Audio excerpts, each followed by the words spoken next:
Olá a todos. Eu, Nadir Santos Freitas, juntamente com Jéssica Macedo da Silva, trazemos para a 10ª Jornada Virtual Internacional em Pesquisa Científica o trabalho por nós intitulado O Ensino de Educação Financeira Escolar com enfoque na argumentação em matemática. Trabalho este que é parte da dissertação de mestrado de uma das autoras. O ensino da educação financeira aqui no Brasil vem avançando de fato nos últimos anos, e isso se dá devido a alguns fatores, entre eles, a preocupação com o endividamento da população e a recomendação da OCDE, que é a Organização para a Cooperação e Desenvolvimento Econômico. Já em 2010, a INEF, essa que é uma estratégia nacional de educação financeira lançada pelo governo brasileiro, cujo objetivo é de promover a educação financeira e previdenciária da população. E também, a partir da aprovação da Base Nacional Comum Curricular, BNCC, esta que é um documento normativo aqui no Brasil para toda a educação básica, que engloba, que compreende desde a educação infantil até o ensino médio, ela estabelece que a educação financeira deva ser abordada em toda essa esfera. Mas essa inclusão da educação financeira na educação básica, para nós, esta deve ser de fato feita de forma contextualizada e que se leve em consideração a realidade dos alunos. E desta forma, a gente percebe que, em particular na área de matemática, a memorização de fórmulas faz parte de fato do cotidiano das escolas, desde o ensino até a aprendizagem de matemática. E sendo essa prática muito utilizada para o desenvolvimento de habilidades matemáticas. Mas a gente tem justamente uma visão onde a argumentação possa contribuir justamente para que os alunos possam defender suas ideias e opiniões, Isso de forma racional e coerente, muitas vezes utilizando a própria matemática. Sendo assim, a justificativa do nosso trabalho se deu principalmente por duas situações. Uma, como já foi dito, pela formação que, no nosso documento normativo, que é a Base Nacional Comum Curricular aqui no Brasil, classificou a educação financeira e a educação para o consumo como um tema contemporâneo, transversal e integrador entre os componentes curriculares. E a gente entende também que a educação financeira ela se torna importante dentro do âmbito educacional por contribuir aos alunos não somente dados do que possa auxiliá-los na tomada de decisão sobre o que, como e quando comprar algo, mas também fornecendo informações que os façam questionar racionalmente sobre os aspectos que podem por vir interferir no planejamento familiar. E isso engloba os aspectos social, político e econômico. Então, o objetivo geral na dissertação a qual nos baseamos para fazer esse trabalho foi justamente identificar indícios de como uma sequência didática em educação financeira escolar poderia ser utilizada como instrumento para mobilizar a argumentação dos estudantes no ensino médio. Para isso, nós elaboramos e desenvolvemos uma sequência didática, essa pautada na TSD, na Teoria das Situações Didáticas, envolvendo os dois conceitos, educação financeira escolar,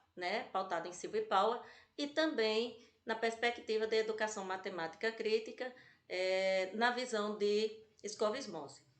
justamente para mobilizar a argumentação em estudantes. E para verificar se realmente houve essa mobilização, a gente analisou toda a sequência utilizando a análise do modelo de Turing.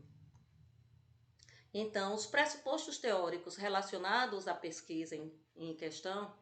se basearam nas situações didáticas sugeridas por Brousseau, na educação matemática crítica proposta por Skov-Smosy e na argumentação na aprendizagem de matemática mediante o modelo de Turing. Envolvendo essas três temáticas, se inseriu realmente a educação financeira escolar, a qual a gente almeja. Então, nosso percurso metodológico, partimos da abordagem da teoria das situações didáticas para elaborar uma sequência didática,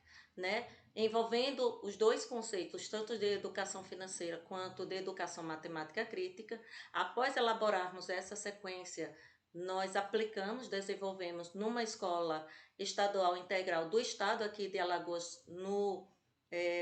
na região nordeste do Brasil. E a partir da aplicação, né, do desenvolvimento dessa sequência didática, nós analisamos se houve argumentação na aprendizagem.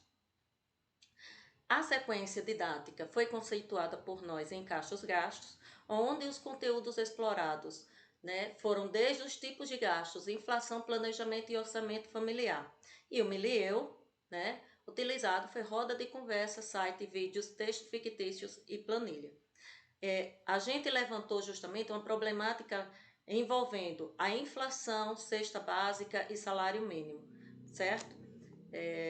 Então, sendo assim, quanto aos resultados, a gente entende que quando a gente utiliza, né, as TSDs e seus elementos, desde todas as 5 situações didáticas e ou adidáticas propostas pela teoria das situações didáticas, juntamente, né, com a educação matemática crítica, ou seja, direcionando ao contexto presente no dia a dia, né, desde o gás da cozinha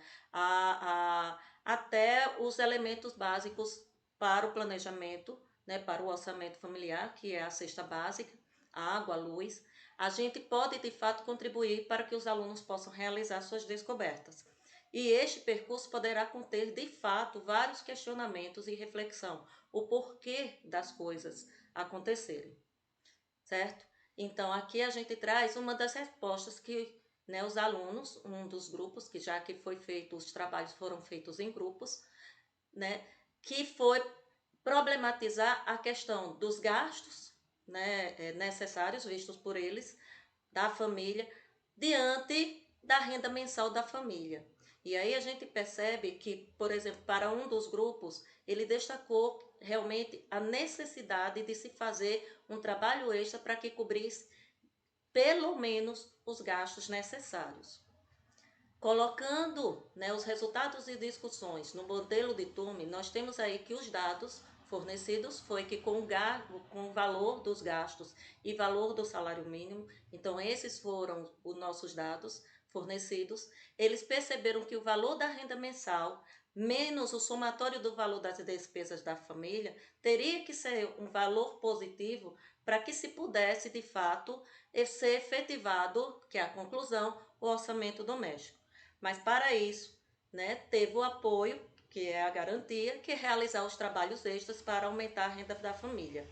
Ou, a não ser que temos a refutação também, o valor da renda mensal familiar ser menor que o valor das despesas. Então, quanto à atividade final, nós percebemos que nós tivemos 13 alunos dos 26 que apontaram a necessidade de ficar atentos tanto à inflação, aumento dos produtos e valor do salário mínimo, assim como a realização dos cálculos da razão entre os valores do salário mínimo para 2 anos e, né, referente à cesta básica, de 2012 para 2022, eles destacaram a redução ao passar dos anos do poder de compra da cesta básica mediante o valor do salário mínimo. Eles perceberam de fato que o valor do salário mínimo não subia na mesma proporção que a cesta básica, o valor da cesta básica, que nos remete que a constatação de fato que maior quantidade destes alunos que a princípio no primeiro momento não conseguiram apresentar, por exemplo, apoio e garantia para essa mesma situação, né, já no final eles conseguiram demonstrar. Então, quanto às nossas considerações finais, a gente acredita de fato que ao elaborarmos a sequência didática, levando em consideração todo o arcabouço teórico da teoria das situações didáticas, sugerida, né, proposta por Brousseau, a gente percebe que se configura favoravelmente, e principalmente ao envolver educação financeira escolar, a qual almejamos, aquela que desperta no aluno um senso crítico, pois contribui com seus elementos para conduzir o processo e colaborar para efetivar a pesquisa. Assim como a gente entende que as atividades envolvendo situações problemas na aprendizagem baseada em projetos propiciarão em condições favoráveis a cenários de investigação, e estes podem contribuir para que os alunos elaborem e construam um conhecimento que gere criticidade na tomada de decisão. Essas foram as nossas referências e deixamos aqui o nosso muito obrigada. Até a próxima.